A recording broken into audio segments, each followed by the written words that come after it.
P5! Today we're going to talk about the Fallout series on the Prime Videos and Invincible. Which also is on the Prime Videos. Mm-hmm.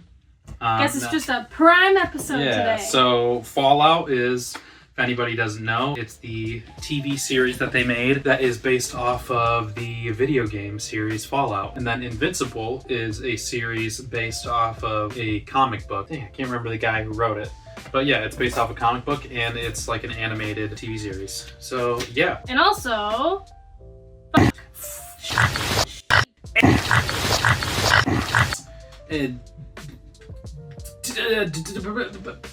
Poopy bally So Invincible, the comic, was written by Robert Kirkman.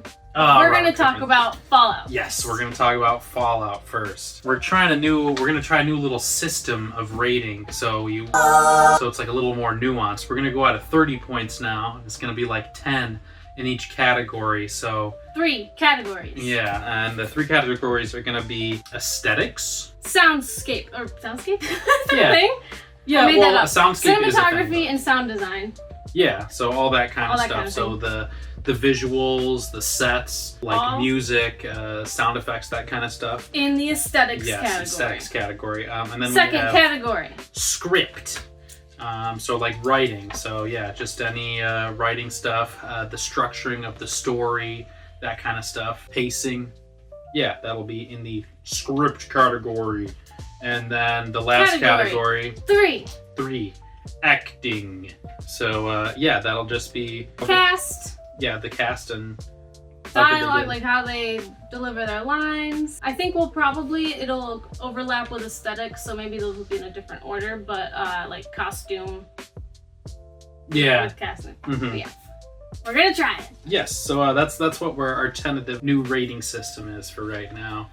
So we're gonna start with Fallout. Right now we have it started with aesthetics, so for that I gave it a 10 out of 10. Yeah? Yeah, honestly. What are you thinking for that? Yeah, I would say 10 out of 10 because with not only the environment, comparing it to the video game, feeling just like, oh, this is cool. It feels like, it's the same design. It feels like it's the same world. Yeah. When they go out of the vault too, it didn't feel cheesy. I don't know. I was afraid that it was going to be focused really well on one and not the other. Okay, but I think the budget made it so they nailed it. Yeah, there's a lot of the set pieces are really cool. The vault's cool. They did a good job with making cool like set pieces that were out and about in the overworld area, but they were still like fun to look at and stuff. But then the rest of the places they did a good job of making it seem like desolate. Yeah. So that was really cool. And yeah, like you were saying, matched the game really well. Like it did such a good job of getting the feeling of the game across. The soundtrack was super cool. Good. They took a bunch of the songs that they straight up used in like the radio from the Fallout series, and then a bunch of other songs that fit that kind of old-timey, jazzy sort of aesthetic. Yeah. But I agree. I really like the soundtrack, the whole thing. I will always harp on the lyrics because we watch with subtitles, and I love seeing which parts of the song they chose to use where. To like sometimes it can be like foreshadowing, or just like setting the tone for the scene that's coming. You just find like little Easter eggs in there sometimes. Yeah, that's pretty cool. And then, the last thing I just want to say is that kind of makes me want to play Fallout. I haven't played too much of Fallout. I've mostly been like an Elder Scrolls guy, Skyrim and whatnot. And I've played a little bit of the Fallout games, but they depressed me a little bit because of how gray and desolate they are. There is like a lot of funny gags and stuff that I forgot about, and I want to go back and play some of them again. I'm going to try to go through like the old ones and stuff too. So yeah, that might be a Dino Does It video in the future. I think I'm going to try to bust out the OG Fallout and see how that is, because that's like a whole different ball game than the new ones. Next, script. Script. What did you think about the script? What overall rating? Give it. I'm hesitant to compare it to the game because I really can't remember it in my head. It didn't stick out to me as much as like I remember the visuals. Yeah. But I have seen some critiques saying that it was a little cheesy, some of the lines, but I didn't think so. And I know a lot of people were also teasing, or I guess critiquing, the actress that played Lucy and saying that she did things too cheesy, but I think it was all in her character. Yeah, I saw a couple of those critiques as well. Yeah, I feel like this obviously bleeds into acting a little bit, but yeah, I think her script and her character was definitely meant to,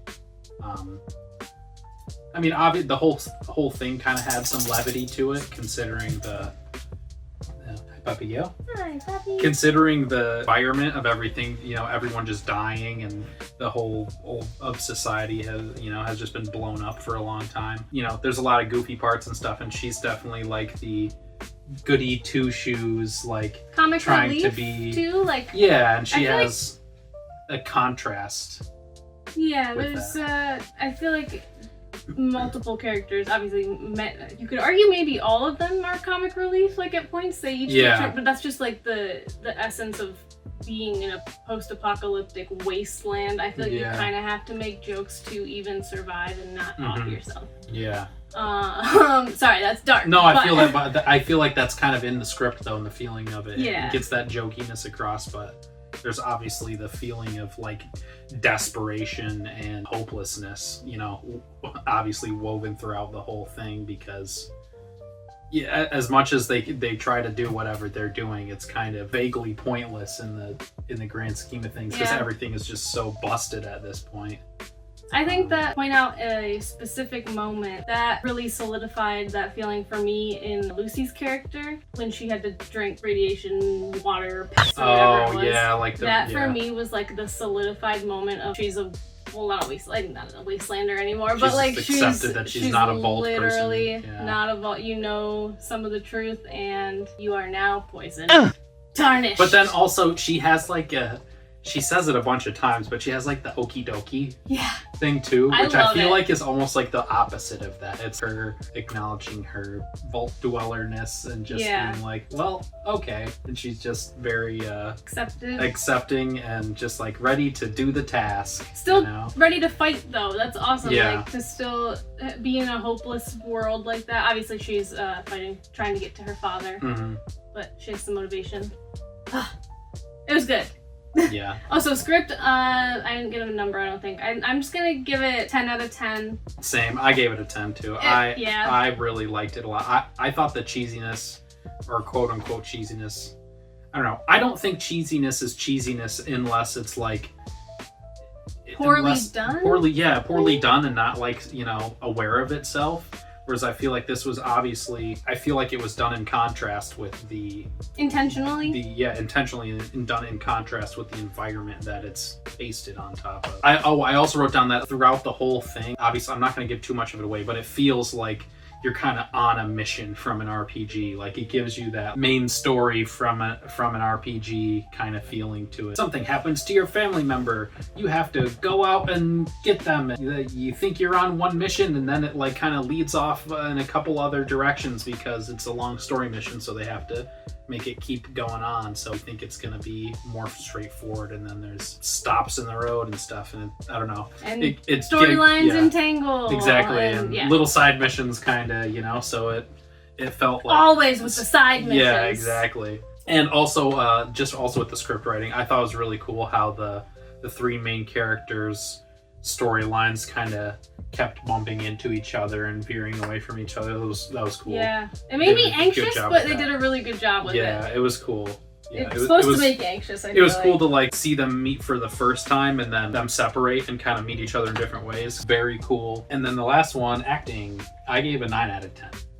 I'll give it 10 out of 10. I really liked this series, I only gave it a slight demotion, mostly because of Maximus there, played by Aaron Moten, the Knight guy. So he's like the third one. There's... I don't know. I always I think of him as the Knight, obviously from the Brotherhood, and then Lucy's the Vault Dweller, and then Walton Goggins is the Ghoul. He's like the the Ghoul dude. Yeah, I thought all of them really. Well, you give your score first. Yeah, so I gave it a 9 just because Aaron Moten there, the Knight, his acting kind of confused me, but I don't know if that's his acting or if it's his character, because like.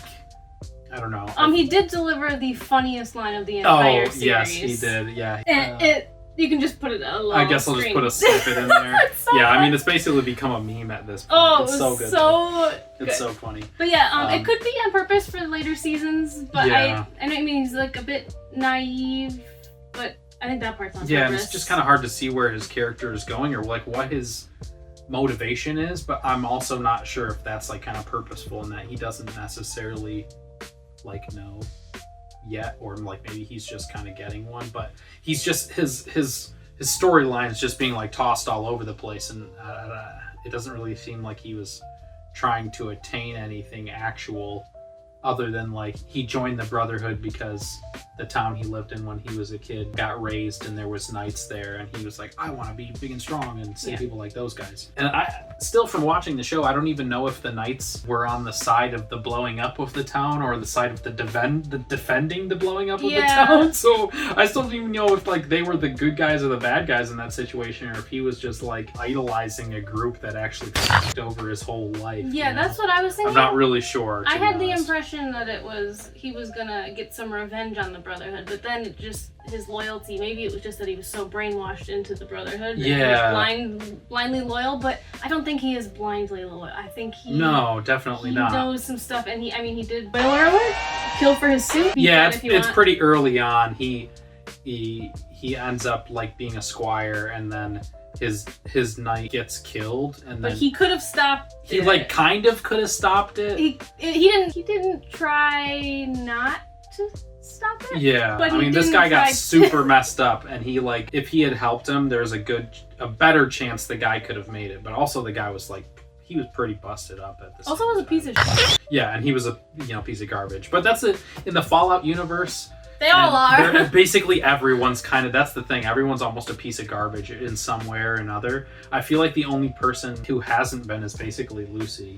She's like the only person who hasn't been just like a piece of shit. And that's what I want to go back to her drinking at that moment for me, because I don't know, it wasn't that big a deal. It wasn't meant to be super symbolic, but that was like for me right when she was like tainted, because she's just so perfect. Or maybe we should go back to her wedding for being like her dress. Being spoiler! I was gonna say bloody dress. Her wedding dress, like being stabbed. That's some straight up symbolism of no more purity, especially after what preceded. But anyways, yeah, for me, I would say 10 out of 10. I see your point. However, I don't know if that falls into script or acting, or if maybe I shouldn't even have demoted that point in the first place because of maybe how the series goes forward. I just feel like with what it is right now, I felt like I had to demote a point in one of those categories because of that, and I don't really know which one whose category's fault it was. But his character just like kind of confused me, and I still don't understand like what. I mean, he was useful as like a romantic interest and stuff in some points, but I also was like, why is this guy here kind of sometimes at the same time? But also he was like a really good, just funny, good part of it anyway too, so. I think I don't know. I really like him as the love interest because my brain always looks for that storyline anyway, but it's just how she wants to find a knight in shining armor is so adorable, like her fairy tale ending, and then she literally finds a knight of the Brotherhood, and he's like the only good guy on the other side. I feel like, I don't know, there aren't really sides. But he's kind of just a dummy who doesn't know anything. But he's just a dingus. Yeah. But he's I think what we were talking about earlier is that like I almost think that the ghoul is kind of the bad in an RPG. Lucy is kind of like the good, the good side in RPG, and Maximus is almost like the neutral at this point. He doesn't really seem to have like a motivation, good or bad, and he's mostly just been a wastelander, and that's just kind of, he's just lived as as an up top wastelander guy. And I feel like maybe the Brotherhood turned him towards the side of neutrality or not as goodness, just because the Brotherhood is questionable, but also so is the whole entire wasteland. Like the whole all up top, everything is kind of questionable. So, but yeah, you just gave me the idea to make one of those charts with like the chaotic, good, lawful, neutral. Yeah, that's kind of insert clip here. Yeah, I'm gonna do it. Yeah, we'll put one up there. Are we gonna put the other characters in there too? Something? Yep. Or this is the one that we made. Cool. if you've watched the show, you'll see that there's some other characters in there too. Yeah, so all in all, to me, that got a 29 out of 30. In recent past, one of my like favorite series that I've seen. And for me, even though I'm not like a super massive fan of Fallout, it just seems like one of the best movie/TV show adaptations of a video game we've seen so far. Like the most effort, most awesome writing, really great, like unique, cool actors. I don't know. It's just it was a great series. It looked awesome. A lot of good new actors as well. Not new. They all have their. I mean, Walton Goggins has been in a bunch of stuff, but you said new actors. I mean, I know. I don't think I've seen Maximus in anything before. Lucy voiced the actress. She voiced somebody else that I was really shocked about. Oh yeah, she voiced the League of Legends show. Yeah. Jinx. Okay. Thank you. Yeah, I heard she did really good in that. And then there was something else she was in too that she got pretty. Oh, Yellow Jackets. I really want to watch that. I heard she did really good in that. So I think that was like her big breakout thing. But yeah, she's been doing a whole bunch of good stuff lately. And Walton Goggins is also in the next one that we're going to talk about. Oh yeah. So I don't know what your total was. I guess we'll just have to go back and. I'm pretty sure my total was 30 out of 30, right? Yeah, and I think it was just 100%. I'm going to give it a floating 30 out of 30 because it's not over, and the next season is going to maybe change some things for me. But because I don't want to just be given perfect scores willy-nilly, but this series was really well. It was such a good adaptation, and I was like thinking about it all day. That because I think we binged it like episodes daily. Yeah, I was thinking about it a lot, so it kept my attention, and I thought it was gorgeous. And that's 30 out of 30 for now.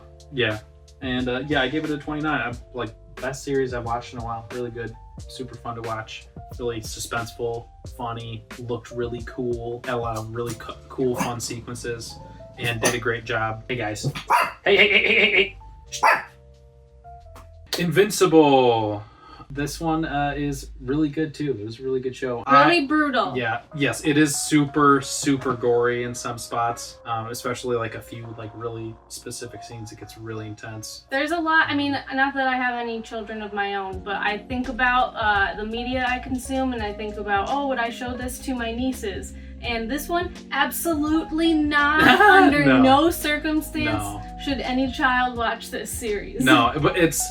The cool thing about it is though, like starting off with aesthetics wise, I feel like for me, it kind of embodied that feeling of like the late 90s, early 2000s, like superhero Spider-Man show. Yeah, the Spider-Man show. Like, obviously better quality and more crispy than that point, but it like gives me a lot of that feeling. And they're not limited. I know you're gonna say the same point at some point, I'm sure, but they're not like limited by what you can do in real life or what you can do with effects. They can draw anything and everything, and they do nothing like pornographic, nothing sexually explicit. But as far as like blood and guts and it's pretty real. It kind of like the I would compare it to The Boys with like type of explosions and such. Like people's power levels actually mattering instead of them just like, oh, ouch, I'm hurt, we have to stop the fight, or I beat you. It's like, you're exploded now, or like your eyeballs popped out. You're ripped in half now because someone was strong enough to do that. So it gets like pretty crazy, but also it's like a more realistic feeling, like I was gonna say superhero interactions. Nasty but tasteful. I'm still not gonna say tasteful. It's nasty but timed well. Like when I won't argue that it's necessary. No, it's definitely excessive in some points, but I think they do a good job.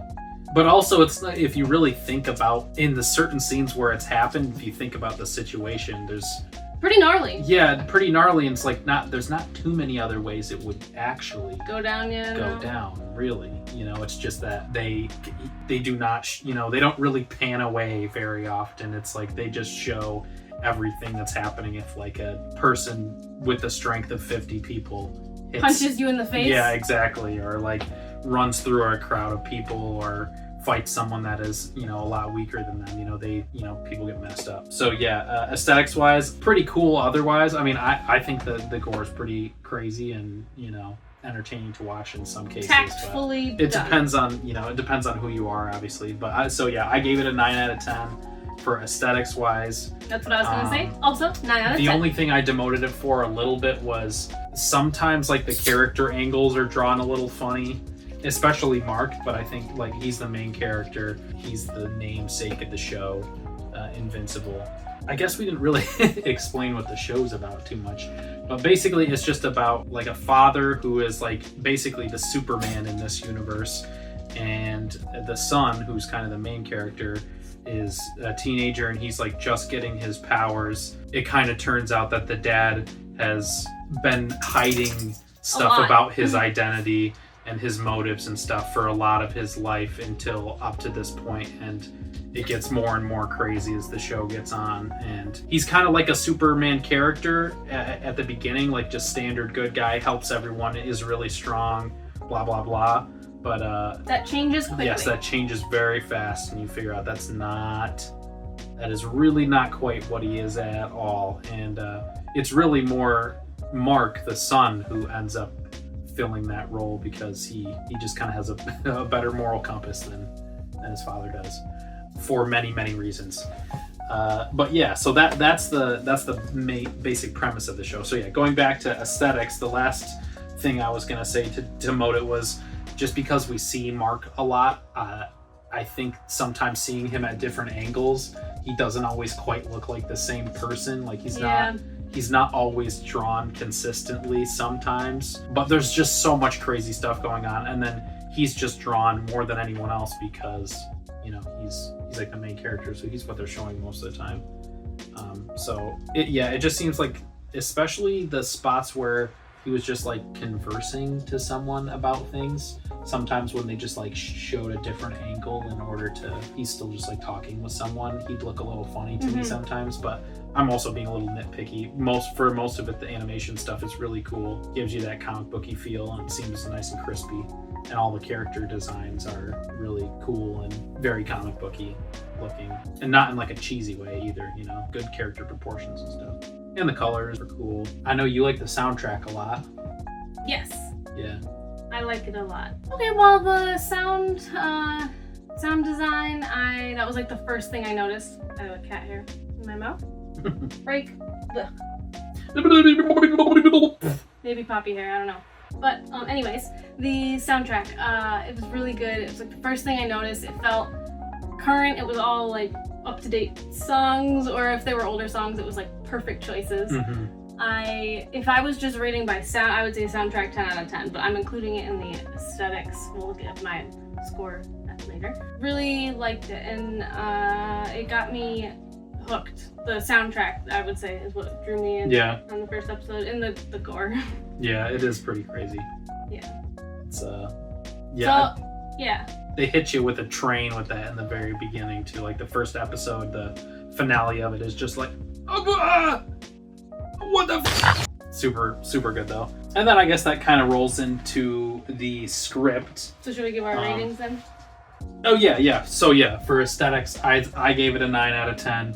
I'm gonna give it a 10 out of 10 for that. Yeah? Okay. Yeah, I gave it a 9. Yeah, just for what I was saying. Yeah, those angles were a little weird sometimes. The script, I want to say that for me, that the first season was like pretty flawless. I like my overall score that I'm gonna give, I demoted it a little bit, but that's only because I think the script writing for 2 was not quite as strong. The first season, like, I don't know, it all seemed like a very cohesive storyline, and obviously there was like the ramping up of finding more and more out about Nolan, and like just like more of his background and what actually happened. Because the first time you watch, even the second time I watched it, it was like still really fun to watch, but the first time you watch it, it's like you're like kind of unsure, you're a little unsure about Nolan, and then as it goes on, you're like, oh, okay, this guy is f***ed up. Like, very clear. So yeah, like the first season, I would say pretty flawless in that regard. The second season, I feel like it was still good. I still liked it a lot. I mean, we still blew right through it like super fast. But I feel like there was a couple scenes, especially ones that were trying to just like establish character interactions and stuff like that, were just not as strong, and a couple times I felt like a little forced. I like some of the stuff with like just his and Mark's and I can't remember his girlfriend's name. Amber, yes, Mark's and Amber's like relationship. There was a couple parts in the second season where I was like, yeah, especially like one specific sequence where they're like doing this back and forth thing. Yeah, we'll say it without spoilers. There's a phone call that's going on, and then you're at the same time the phone call is going. Well, it's not a phone call, right? There's just two conversations happening at the same time, and they kind of do like if you. Like Grease while they're singing to each other. They're not singing in Invincible, but in Grease, it's like a call and answer almost. Yeah. Amber's, that was one of the storyline critiques I had, was Amber's character felt forced. Their whole arc for me, I can say this, I'm speculating on things without spoiling anything. I feel like it's gotta be like, okay, Mark's gotta love a normal human, and then he's gonna love Eve in the future, and that's what I predict. And Eva's just another character who she's a superhero. Yeah, she's a superhero who's like, I don't know, almost on the same level as him. Not strength wise, but like craziness of powers. Because she can rearrange atoms. Yeah, she's just like if you know Watchmen, she's almost like a less powerful version of Dr. Manhattan, where she can basically just like look at things at a molecular level, and then she's just figured out how to manipulate them and just kind of make whatever the hell she wants. It takes like a lot of energy from her, it seemed like, whereas Dr. Manhattan can just do whatever the hell he wants and is completely unaffected by everything. But yeah, so she's kind of like a weaker version of that, combined with like Green Lantern, except she's kind of like Pink Lantern because she does she does a lot of her stuff in like a pink aesthetic. But yeah, she's cool. She's a really cool character. She's like my favorite character. I want to cosplay them. That'd be so fun. That'd or be Halloween, cool. Maybe. That'd be fun, yeah. Score? Yeah, so my score, I gave it an 8 out of 10. I would say like the first season was like a 9.5, 10. Second season, probably like a 7.5. But then all the action stuff and like all the other stuff in the second season was, to me, still just as entertaining, and like the gore was still just as crazy in a whole bunch of scenes, and there wasn't quite the feeling of like discovery, because of, you know, you kind of already know the whole thing with Omni-Man, which is like a big pull of the first season, but the evolution of it beyond that point is still really cool. It's still turning out to be really cool so far. Yeah. What's your score, do you think? I actually have a 7 out of 10 for this one. Oh, okay. I would say I agree that I would almost give it maybe a 10 out of 10 for the first season, but the second season, it actually brought me out of the experience watching the show, where I was like, that was delivered poorly. Actually, I hate to speak bad on her, but Sandra Oh, some of her lines... Yeah, in the second season. I have been so disappointed, but it's also crazy different than anything I've ever seen her done before. I don't know if she's done voice acting in the past. And I was so impressed with her in the first season, but the second season, I was like... Yeah, and some of her crying in the second season too, I was like... It's gotta be hard. Man, maybe you should have done another take. I don't know. Maybe we need to go put on season something or other of Grey's Anatomy for a second. So it was season anything, episode any. And that kind of like works into a thing for me into the next one, which is acting wise. I gave it, I gave it a 10. I'm writing on this little sheet here. I'm just going straight to my score because it kind of works. Yeah, go for it. I already know. Mine is gonna be 9 out of 10. Yeah, I was gonna say I was gonna give it a 10, but I'm gonna actually bring it down to a 9 because I thought it was all done really well, but it's one of those situations where it seems like they cast a whole bunch of people that aren't voice actors to be voice actors. That was my own kind of pisses me off sometimes. Yeah. Like J.K. Simmons, he's kind of in both ballparks. Like he's done a lot of both, and he has such an iconic voice. and he was perfect for. He is perfect for Ami, man. Like he's so good. He's the soundtrack of my childhood playing Spider-Man on PS2, Yeah. getting bitched at in the Daily Bugle Tower. Yeah, that's the. I don't know. He's perfect for that. But like, I don't know. Some of the other ones, like Sandra Oh, I feel like maybe they could have just gotten a voice actor. I really liked her. Even though I liked her character, but they got me with their purposeful choice of using some celebs in there because. I'll be honest, when we first turned on the series, you said it meant a lot to you and that I should pay attention. And I was like, okay. And then it really got me into it. I was like, oh, I recognize that voice. Oh, I recognize the soundtrack. So again, got me with the sound. True, yeah. That is like the appeal, obviously, of hiring big stars. Again, it pushes voice actors out sometimes. And yeah. I don't, they already get paid way less and are recognized way less for the most part than just normal screen actors are, so just like giving them parts that really good voice actors might have been able to pull off better, I don't know, kind of rubs me the wrong way a little bit sometimes. But they did so goddamn good that I can't really say too much other than Sandra Oh in the second season was a little iffy, and like that's basically it. Everyone else did so good. Seth Rogen just did his normal I'm just Seth Rogen thing. It was great. He's so good as Alan the Alien. You'll see more. He pops up in the first season. He's way more in the second season, but he's a great character. And then obviously Mark himself, he's played by Stephen Ewan. Another star. Yeah, I love him in this role though. He's so good. He does so good. And like his delivery is like really emotional in some parts, like when he's discovering stuff and whatnot as well. I'm just like, it feels like he has... what the fuck, man? Like I can't believe this is happening to me right now. And like you really feel for him, like he does a good job. And for the most part, I really liked it. Yeah, I feel like he has a connection to the series outside of being like, hey man, you want to do this part? I think he either knew about it or got really invested. Which is cool because his breakout role was in Walking Dead, right? Like that's the one that people know him the most. That's what I know him. I mean, he's done other things as well. He's been in a couple other live action roles that I've seen. I think I met him. Oh, really? That's cool. If so, insert photo here.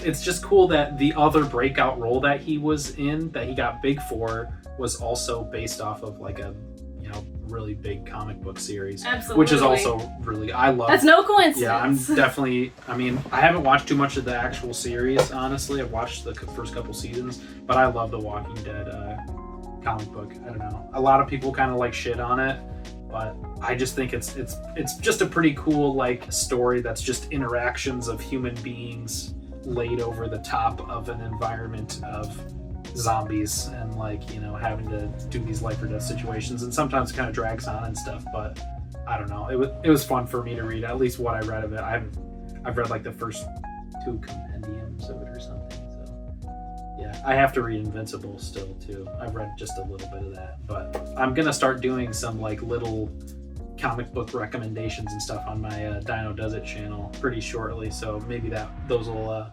pop up at some point. So yeah, those are our series for this episode. They were fucking sick. They were some really fun ones to watch. I definitely recommend the fuck out of both of these. Like 7 bajillion thumbs up for both of these, honestly.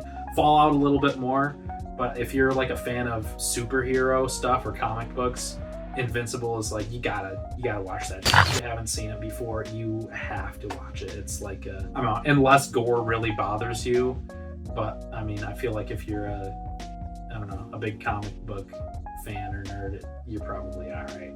Honestly, I don't know. If you're queasy though, maybe there's a couple times where I had to just like look away for a second, but it was nothing where I was like having nightmares about it, thinking about it later. It's a cartoon. Yeah. You're fine. But it is very valid if you're squeamish, because there is a lot of drawn blood. Yeah, it's pretty brutal, but yeah, they're so good. They were so good. And the last thing we get to talk about is... Your newest animal fact! Animal fact! Yes! So, we have been hearing our explicitives. Is that the right word? Explicitives? Expletitives. Expletitives? That's a funny word. Explicitives. I like that one That's though a funny too. word. Anyway, it's the call or noise of the topi, or T-O-P-I, topi, I'm not sure. We'll put a little Google dedubilidation right here. It is a antelope in Africa. It's pretty widespread, but there's some subspecies of it, so I'm sure it's more native to one area. But okay. African antelope, that's a really broad categorization, but these guys are so cool. I accidentally stumbled upon them.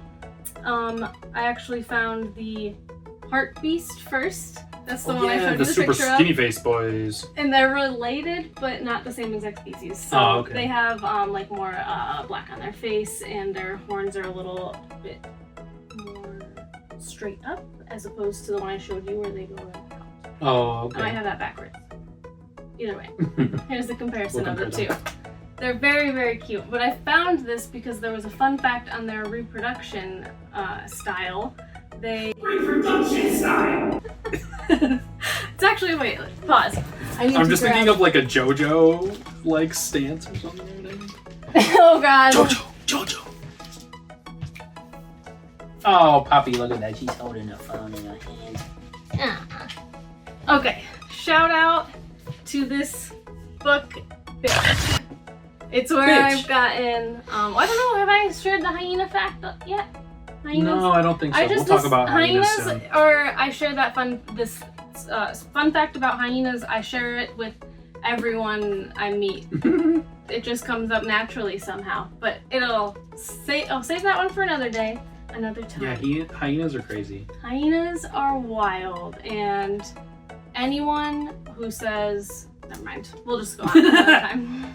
Nature's pretty gay, that's all I'm gonna say. Back to the topi. Yeah, and if you bring up this is just how nature is in a trans argument, you're a dumb fuck. I just want to also bring that out there. Thanks, that's what I was gonna try to say with hyenas and pretty much any species. There's so many different animals that completely go validate against the transness. the male have pee-pee and Joe have vagina. No, shut the fuck up. That's stupid. Okay, time to continue. Thank you. So, no, I agree with you. I'm saying thank you for saying that. I absolutely agree. The topi is just one of the animals mentioned in this book, and it caught me off guard because the claim from this author, I'm going to say Lucy Cook, I didn't find the science to exactly back this up, but she said that breeding season for them is so intense because the females come into estrus on the same day, one day out of the year. I read that it depends on the size of the herd, that if they have a bunch of resources, it can happen multiple times, but I have a feeling that smaller ones, it's a very short window, but so maybe it's only 1 or 2 days or 2 or 3 days, but they're all on the same really, cycle. really close. Okay. Whatever is happening in their herd, they're all on the same cycle, kind of like, I don't know, uterus-bearing humans out here. If you spend time with each other, you sync up. Well, apparently these do too. But all of them. All of them. Once. Just, yep. But, so during this time, it's, there's something called a lek, which is very, very, very interesting. That's known in a couple other species too that I've read about, birds. Let me get the formal definition of lek, because there is the two sexes, What are you doing over there, Fizz? He's biting this unicorn's ass.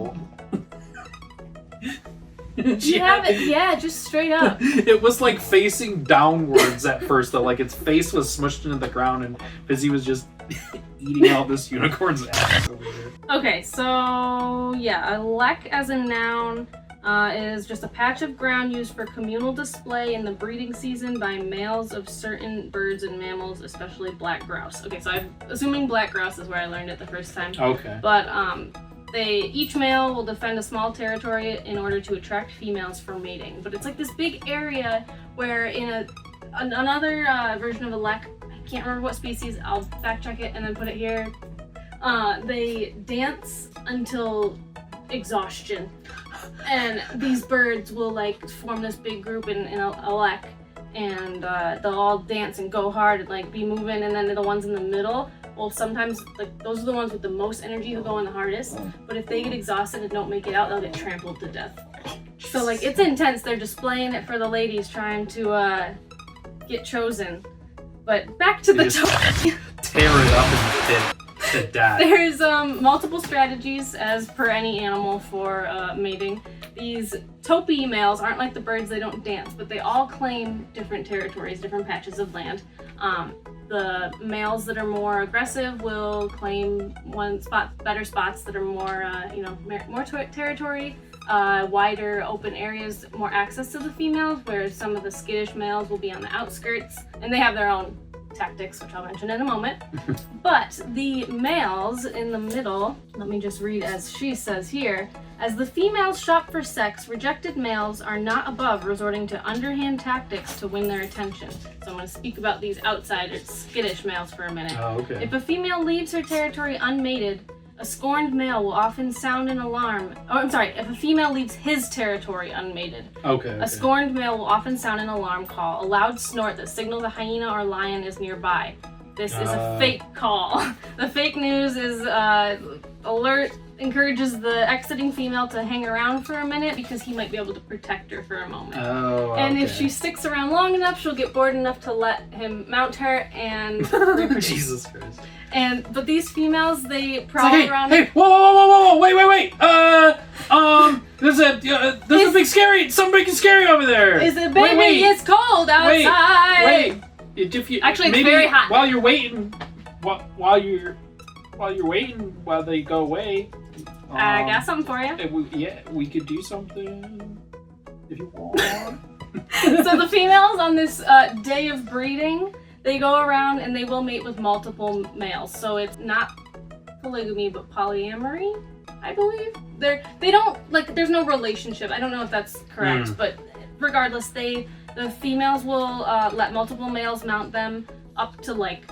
Some will only do a couple, but it said that some were spotted up to 12 males, letting them give them sperm.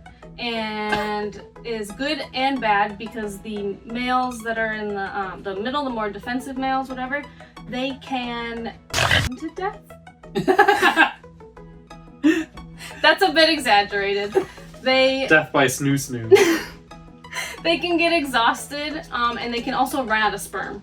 So they could also just be mounting and shooting blanks after a while. Unga bunga, raisin balls.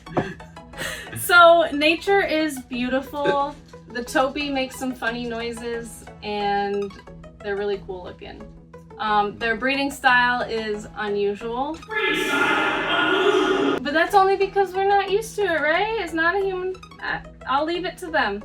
I'm sure, as this series goes on, we are going to come across very many different breeding styles. Yeah.